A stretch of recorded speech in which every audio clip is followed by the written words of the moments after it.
Você que está assistindo esse vídeo nesse exato momento, você já imaginou em algum momento da sua vida ser dono do seu próprio país? Por exemplo, ser dono de um lugar independente que tenha sua bandeira, hino, história e você governe como presidente ou até rei. Isso pode parecer uma coisa de filme ou uma loucura de se imaginar, mas acredite, existem pessoas que tiraram seus sonhos do papel e criaram seus próprios países da vida real. Essas são as famosas micronações, que nada mais são do que territórios reivindicados como independentes por pessoas como eu e você.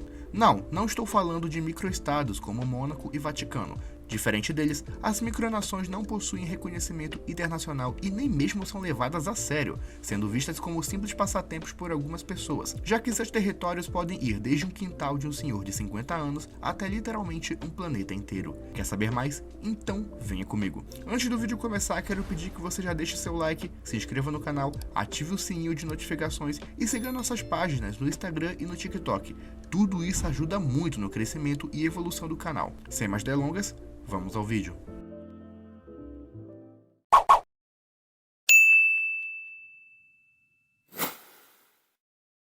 Vamos começar pela micronação mais conhecida do mundo, o Principado de Sealand. O Principado de Sealand é uma micronação localizada numa plataforma marítima do Mar do Norte, perto do Canal da Mancha. A plataforma marítima foi construída na Segunda Guerra Mundial, mas foi abandonada logo após o fim do conflito. Em 1967, o empresário e major britânico Roy Bates tomou posse da plataforma e criou uma rádio pirata por lá. Quando o governo descobriu, Roy fez algo totalmente fora do comum.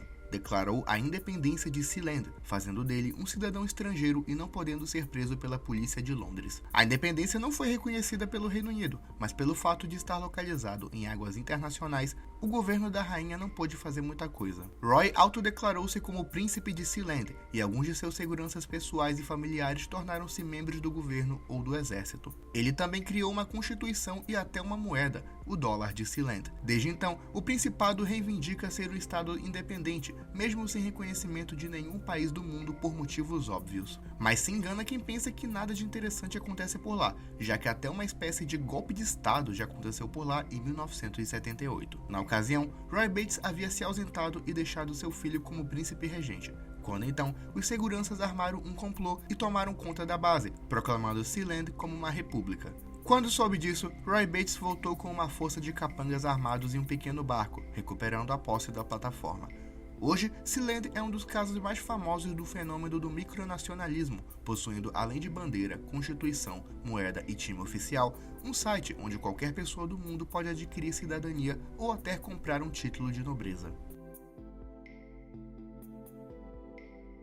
A República de Molóssia é uma micronação localizada no estado americano de Nevada. A autodeclarada república foi fundada em 1999 por Kevin Baugh, que até hoje é o presidente de Molóssia, embora prefira o título de ditador benevolente. O curioso de se pensar é que a ideia da criação de Molóssia nasceu ainda na infância de Kevin Baugh. Ele conta que quando tinha 10 anos brincava no quintal de sua casa com seus amigos e imaginava que era o rei de um país e seus amigos os súditos. Quando cresceu, tirou seu projeto do papel e declarou a propriedade onde mora como nação enclave dos Estados Unidos. Segundo Baugh, a república conta com um programa espacial, exército, marinha e relações exteriores com outras micronações. Mas o forte mesmo do projeto é o turismo, já que todos os anos milhares de pessoas visitam a República de Molóssia e são recepcionadas pelo próprio presidente, que conta um pouco da história da micronação.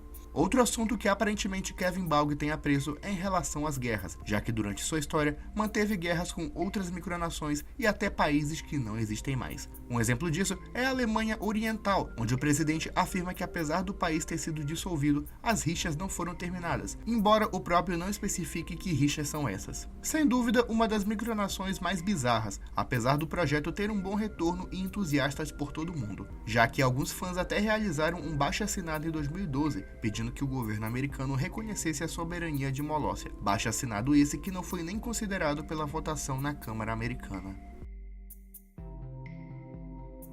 A República Livre de Liberland é um projeto criado por um empresário tcheco cujo nome eu não consigo pronunciar, mas está escrito aí na tela. Bom, ele criou um projeto que visaria um microestado, assim como Mônaco e Vaticano, mas que valorizaria as liberdades individuais e seria baseado no liberalismo clássico. O território reivindicado é uma pequena faixa de terra entre a Croácia e Sérvia, que desde a década de 90 não possuem fronteiras bem delimitadas. O empresário afirma que pelo fato de não estar sob soberania de nenhum país, é um campo livre para reivindicações. Porém, esse tem sido um processo não muito fácil para Liberland e seus idealizadores, visto que a polícia sérvia e croata já expulsou diversos simpatizantes da ideia que tentaram iniciar o projeto ali. Mesmo assim, Liberland tem o apoio de diversas pessoas por todo o mundo, além do apoio da Somalilândia, um estado sem reconhecimento internacional. Alguns dos requisitos para conseguir a cidadania do país é não possuir antecedentes criminais, não ser comunista e nem nacional-socialista. O empresário se afirma como presidente do governo provisório e desde então age na militância e pela ajuda de países para concretizar o projeto da República Livre de Liberland. Seborga é um vilarejo localizado ao norte da Itália, sendo uma das comunas mais antigas do país. Fundado ainda na época do Sacro Império Romano-Germânico e que ao longo de sua história passou pelo domínio de diversas potências até ser anexado pelo Reino da Itália, Seborga declarou sua independência em 1973. Nesse ano, alguns documentos teriam afirmado que o território do vilarejo não era reivindicado no documento de unificação da Itália, sendo tomado à força contra a vontade da população. Baseando-se na livre determinação dos povos, um principado governa a cidade, que possui selos, moeda oficial, bandeira e uma guarda policial. O Principado de Seborga afirma ser um microestado monárquico, assim como Mônaco e Liechtenstein. Sua forma de governo é a monarquia eletiva, onde qualquer pessoa pode se candidatar a príncipe soberano. Porém, há quem não considere o vilarejo como micronação e afirma que a ideia do principado é apenas parte do folclore local. Ainda assim, Seborga é um ponto turístico importante no norte da Itália, já que além de ser um vilarejo medieval, a ideia da monarquia, independência e festividades locais atrai milhares de turistas todos os anos.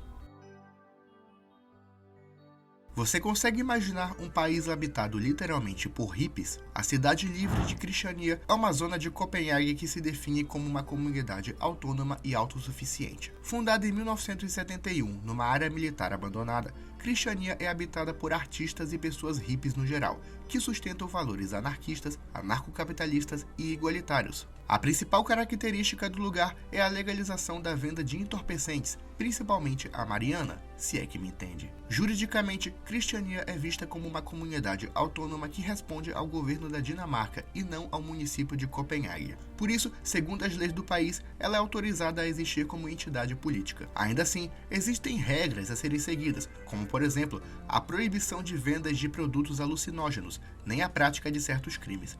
Dentro de Cristiania também existem certas regras, como por exemplo, a proibição de armas de fogo, veículos grandes e, claro, qualquer ato de violência. Apesar de não ter um governo, uma figura de autoridade ou instituições, a cidade é considerada uma micronação pelo simples fato de se opor às ideias de um país e constituir uma nação conforme uma ideologia, no caso, o anarquismo.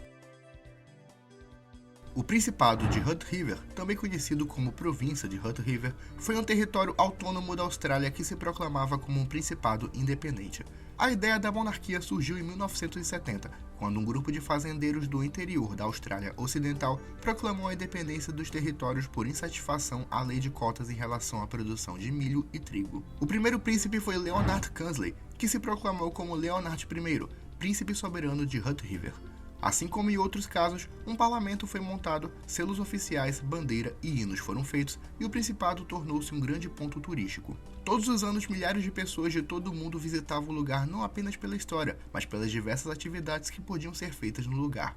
O Principado era mais uma espécie de parque temático do que uma nação, já que continuava a pagar impostos e a produzir alimentos para a Austrália. Infelizmente, em 2020, devido à crise mundial de saúde, o Principado foi à falência e dissolvido pelo parlamento. E para fechar a nossa lista, vamos falar de um caso bizarro e inusitado de uma micronação que só reafirma o quão interessante é o universo do micronacionalismo. O Império Americano, ou simplesmente Aérica, é um projeto criado pelo canadense Eric Lees em 1987. O Império possui uma bandeira semelhante à do Canadá, mas com uma cara amarela e feliz ao centro. Os territórios do Império Americano se baseiam em 1 km² na Austrália, um território do tamanho de uma casa no Canadá, 6 territórios desconectados na Terra, uma colônia de Marte, o hemisfério norte de Plutão e um planeta imaginário chamado Verden, que, a propósito, em norueguês significa mundo. Sim, você deve estar de boca aberta ao saber disso, mas calma que tem muito mais. O nome do império é claramente um trocadilho com o termo Império Americano. Como já dito, seu criador criou o império em 1987, quando ainda era criança, e durante os 10 primeiros anos do projeto só existia no papel. Apenas em 1997, um site foi lançado onde qualquer pessoa do mundo poderia solicitar a cidadania, além de comprar selos, bandeiras e adquirir moedas. Estima-se que em 2009 haviam mais de 400 cidadãos americanos, constituindo uma grande comunidade formada não apenas pelo fundador e seus amigos, mas por várias pessoas ao redor do mundo. Segundo seu criador, existe um parlamento, tribunais, deputados eleitos, primeiro-ministro e o imperador, que não ironicamente é ele próprio. Você deve estar achando tudo isso bizarro e sem sentido, mas saiba que o próprio Império Americano não tem a intenção de ser sério e nem reivindica ser um Estado independente de fato. Seus criadores e mantedores conservam o amor pelo país inventado através de muito humor pela fantasia, ficção científica e referências à saga Star Wars. Para finalizar, em uma entrevista de 2006 por um jornal canadense, foi perguntado a Eric Liss a serventia do projeto, e ele respondeu: "O Império existe para facilitar a evolução de uma sociedade onde ele não é mais necessário." Você entendeu? Eu também não. Caso você tenha alguma interpretação, deixe aqui nos comentários que a melhor resposta vai ter o comentário fixado. Aliás, se você acha que faltou mencionar alguma micronação interessante por aqui, deixe nos comentários, curta e se inscreva no canal, já que dependendo do desempenho do vídeo, ele terá uma parte 2. Peço também que nos siga nas redes sociais, já que tem sempre conteúdo novo por lá, coisas que normalmente eu não posto por aqui. Você pode também ver nossos outros vídeos caso tenha interesse, e sem mais delongas, me despeço e tchau.